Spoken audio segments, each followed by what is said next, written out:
Hola, ¿cómo están? Muy bienvenidos a una nueva sesión de video podcast World Café.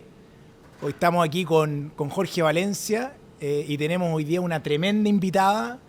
Nos acompaña una mujer con mucha experiencia en directorios, amante de la cocina, conocedora de las humanidades como pocas personas, yo creo, acá en nuestro país. Nos acompaña directora, además de Banco Santander, Lucía Santa Cruz. Muy bienvenida, Lucía. Hola, Fernando. Buenas tardes, Jorge. Muchas gracias, Un Lucía. gusto estar aquí en este World Café tan lindo, además. Bueno, muchas gracias por tomarse el tiempo de venir a conversar con nosotros. Encantada. Okay, yo le quiero hacer la primera pregunta. Ya. ¿Por qué historia y por qué en Inglaterra? Bueno, Inglaterra no fue mi elección. A mi papá lo mandaron como embajador a Londres y yo tenía 14 años, me llevaron. Terminé el colegio allá y originalmente yo quería estudiar psicología, pero cuando tenía 14 años mi hermano me regaló un libro de Jung y la verdad es que no entendí ni una sola palabra de lo que leía. Y simultáneamente me saqué el premio de historia en el colegio. Entonces dije, historia es lo mío y no me he arrepentido nunca. Encuentro que es una formación intelectual extraordinaria. Y después siguió conectada con la academia muchos años. Así es. Y cuando vuelve a Chile, ¿cómo fue ese paso de la historia a ver la realidad social del país y cómo se mezcló eso? También fue algo que yo jamás busqué. Yo siempre me imaginé a mí misma como ratón de biblioteca, encerrada en un archivo, investigando. Y un día me llamaron del Mercurio. Y yo dije, me irán a ofrecer un artículo en la revista femenina. Pero don Arturo Fonten me ofreció ser editorialista. Eran puros hombres. Y ahí empecé a escribir sobre temas contingentes, contemporáneos.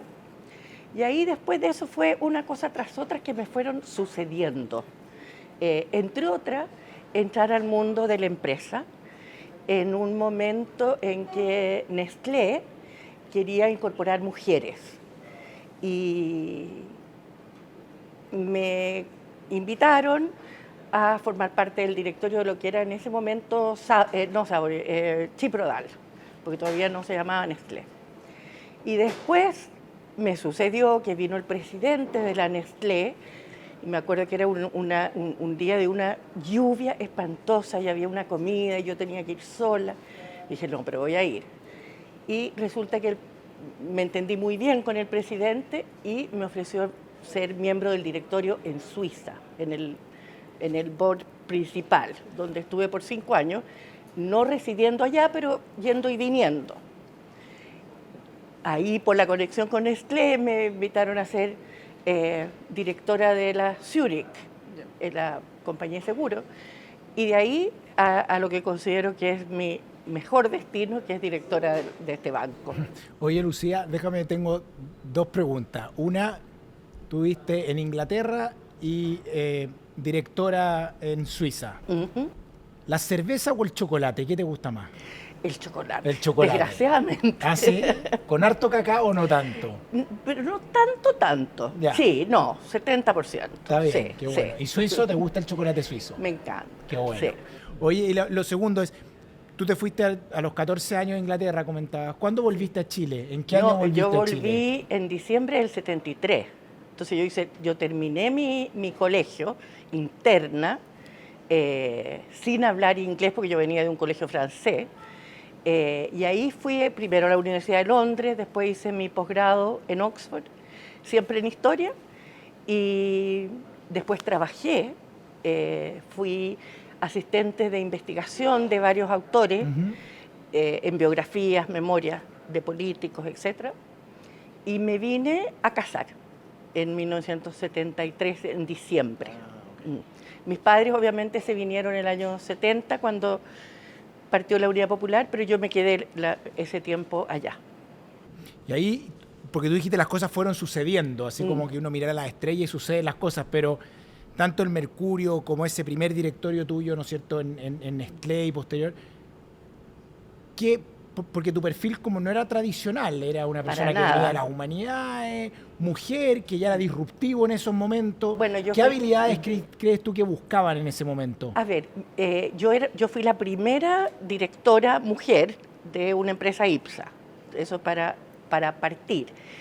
Mira, yo creo que el presidente de la Nestlé entonces tenía una visión muy, muy amplia de lo que son los negocios, en el sentido de que los negocios, por supuesto, tienen mucho que ver con números, pero en el mundo contemporáneo las cosas son tan complejas que él pensaba que una visión desde las humanidades, capaz de comprender realmente cómo funcionan las sociedades, cuáles son los factores que intervienen en si una economía es exitosa o no, que tiene que ver con política, tiene que ver con cultura, tiene que ver con educación.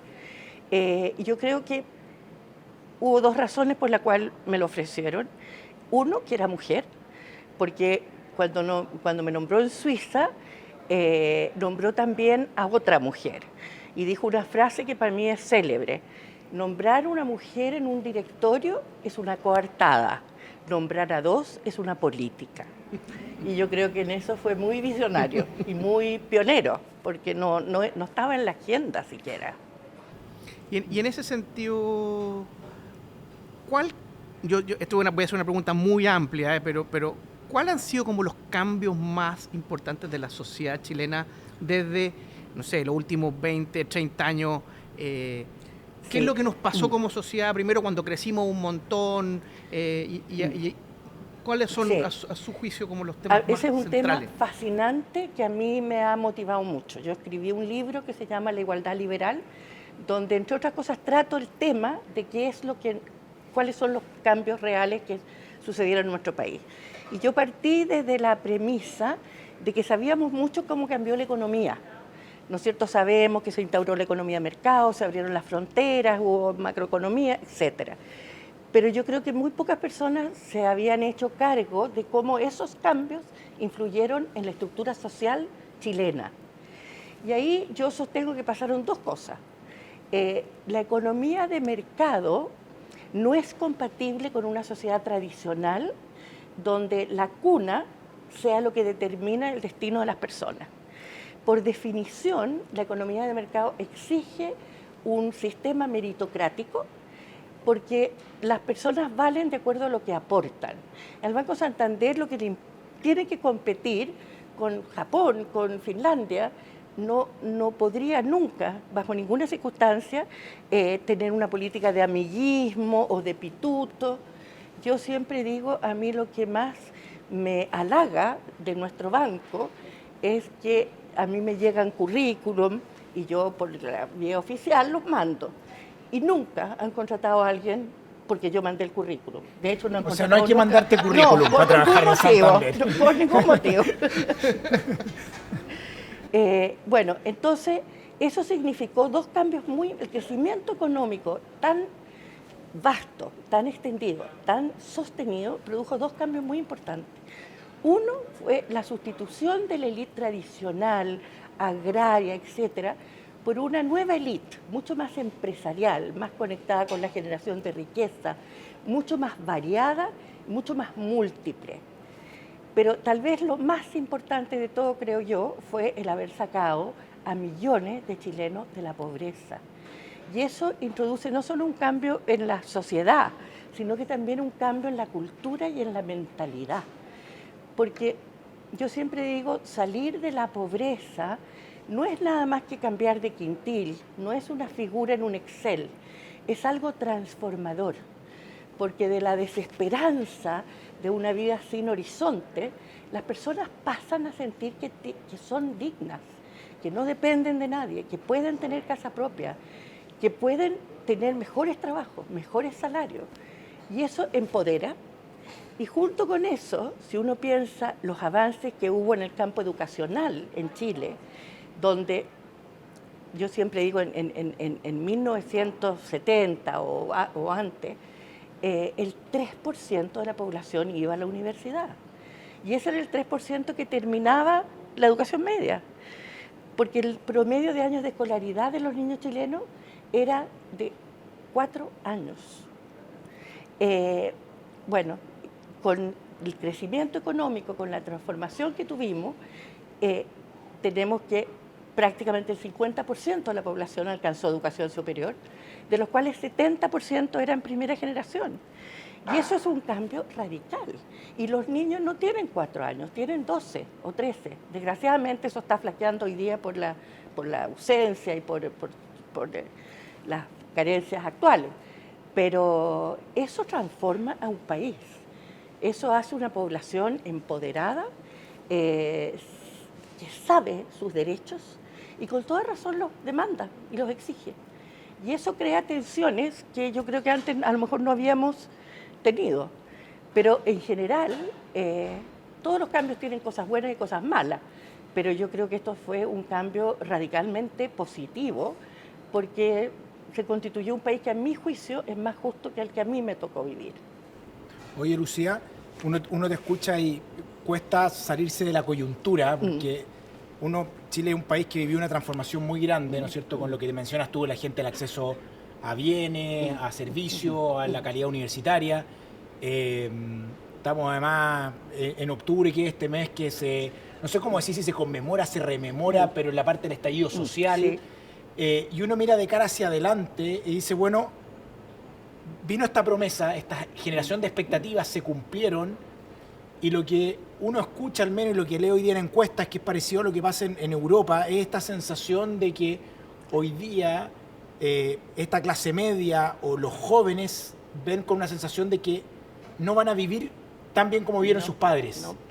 Y por lo tanto, esta sociedad en la cual describes tú, que es una sociedad muy soñadora, con mucha expectativa, ¿cómo lo ves tú ahora? ¿Lo ves de esa manera o cómo hacer el twist quizá? A ver, es que desgraciadamente hay dos cosas que nos fallaron, creo yo. Mira, la justificación, la legitimación moral del sistema económico que tenemos, creo yo que es la meritocracia. Y yo creo que cuando empezaron abusos empresariales, malas prácticas, donde se derrotó el principio fundamental de la economía de mercado, que es que competimos por calidad y por precio, y no por amiguismo ni por confabulaciones. Yo creo que ahí se le enterró un cuchillo al corazón de la legitimidad del sistema y creó un terreno muy fértil para que surgiera todo este antiempresarialismo, antilucro, etcétera, que yo creo que ha sido muy nefasto. Y lo otro es que todas estas sociedades que se modernizan dependen del crecimiento económico. Y aquí, desgraciadamente, el crecimiento económico se estancó y teníamos una clase media, cierto, pero era una clase media frágil, vulnerable, con salarios bajos. Y en la mayoría de los casos las familias dependían de 2 o 3 ingresos. Y cuando el empleo empieza a caer y vienen más inmigrantes, tenemos que el empleo no crece, los salarios no se incrementan y las personas y tienen educación, muchos de ellos. En la primera línea hubo una mayoría de personas que tenían educación universitaria y eso significa que habían graduados que no tenían esperanza, que no veían que su sueño se pudiera realizar. Y eso yo creo que es tremenda, crea una sensación de malestar muy grande, para que cuando las economías no crecen, las sociedades se vuelven a reoligarquizar, porque para la movilidad requiere creación de empresas, riqueza, nuevos empleos, etc. Entonces hoy día yo creo que el gran desafío que tenemos es, en primer lugar, a mi juicio, es restaurar la fibra social, restaurar aquello que nos une, aquello que nos constituye como un país. Todos dependemos uno del otro, tenemos el mismo destino. Si al país le va mal, le va a ir mal a la izquierda, le va a ir mal a la derecha. Y en ese sentido yo creo que restaurar esa amistad cívica, esa política de acuerdos más que de confrontación es esencial. Y sobre todo es retomar el crecimiento. Oye, ¿te puedo cambiar de tema? La buena mano. Sí. Ya, ¿cómo fue esta historia de este libro? Mira, este libro yo digo que es lo mejor que yo he hecho después de mis 3 hijos. Porque es un libro que ha tenido mucho éxito y yo digo, he penetrado en la familia con mucho más influencia que la que tenía como editorialista del Mercurio, de todas maneras, porque me topo con gente en la calle y me dicen, oh, gracias a ti le pude celebrar el cumpleaños a mi hijo como corresponde, mi marido se volvió a enamorar de mí, en fin, una serie de halagos.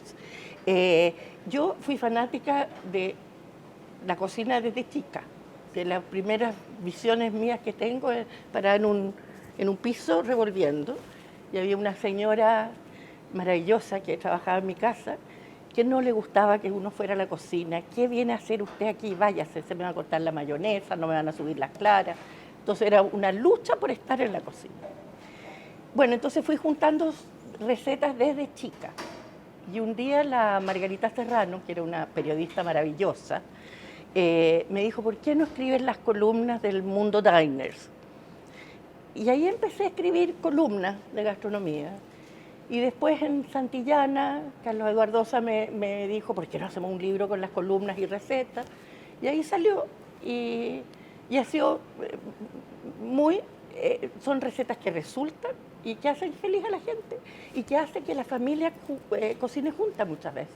Ahora, Fernando, no es obligación cocinar, ¿ah? No, si yo cocino algo, pero la pizca de sal me cuesta. Eso es. Oye, Lucía, y una de las cosas que preguntan de Chile siempre, porque Perú tiene una tremenda historia culinaria, México, Colombia uno puede detectar como los platos típicos, ¿cierto? Si uno mirara en Chile y tuviera que pensar y decir, bueno, ¿cuál es el plato chileno como por excelencia? Qué buena pregunta y qué difícil encontrar uno que no tenga antepasados en España o en Perú o en Francia, porque la cocina es muy híbrida. Platos así exclusivamente chilenos, no sé, me imagino que la chuchoca puede ser, pero tampoco es tan rica. Yo creo que las empanadas de queso, por ejemplo, y de pino también bien hechas. La cazuela no, porque en todos los países del mundo hay un caldo con gallina y con verdura. Los porotos granados, el pastel de choclo, a amigos míos de Inglaterra que les doy eso, les llama muchísimo la atención, mucho. Oye, y la transición de Chile que tú describiste muy bien, ¿se ha visto algo de esa transición en la cocina? En el libro viene un artículo que se llama Gastronomía de Libre Mercado, de cómo cambió todo, primero por la mayor prosperidad, que hacía que la gente podía comer mejor, pero también con la apertura a los países, con la gente viajando. Claro. Entonces se cosmopolitiza mucho la comida y pasa a ser algo de interés para todos. ¿Y cuáles son tus recetas favoritas del libro? Las que me celebran por lo fáciles que son es el filete al cilantro. Hay una que yo llamo soufflé sin pánico, porque es algo que se puede hacer antes y después al horno y no pasa nada. Muchos guisos franceses, coq au vin, en fin. El filete al cilantro yo lo hago seguido, porque Sí, es muy rico y resulta. Así es. Oye, Lucía, te vamos a ver un segundo de la cocina. ¿Ya? Tú que vienes de la historia de las humanidades, ahora como que la gran discusión que viene hacia adelante es el mundo de la inteligencia artificial. Tecnología e inteligencia artificial. ¿Cómo interactúa el mundo de las humanidades con ese espacio? ¿Tú sientes que hay una colisión o son complementarios? ¿Cómo se ayudan? ¿Cómo ves el debate que viene hacia adelante? Fíjate que yo veo que con la inteligencia artificial se hace aún más necesario el cultivo de las humanidades. Nosotros, Fernando, coincidimos en la Universidad Adolfo Ibáñez, donde a mí me tocó crear en realidad la Facultad de Artes Liberales, que es de humanidades. Y yo siempre le decía a los alumnos de ingeniería comercial, mire, cálculo es un commodity, cálculo no lo va a hacer una máquina, pero ustedes van a tener que saber evaluar cosas muy complejas, muy sutiles, que no se pueden medir, que requieren conocer la historia, requieren tener una lógica de la filosofía, requieren desarrollar sensibilidades a través de la literatura. Entonces yo creo que el mundo moderno cada vez más va a necesitar en los negocios una mirada más de las ciencias sociales y de las humanidades.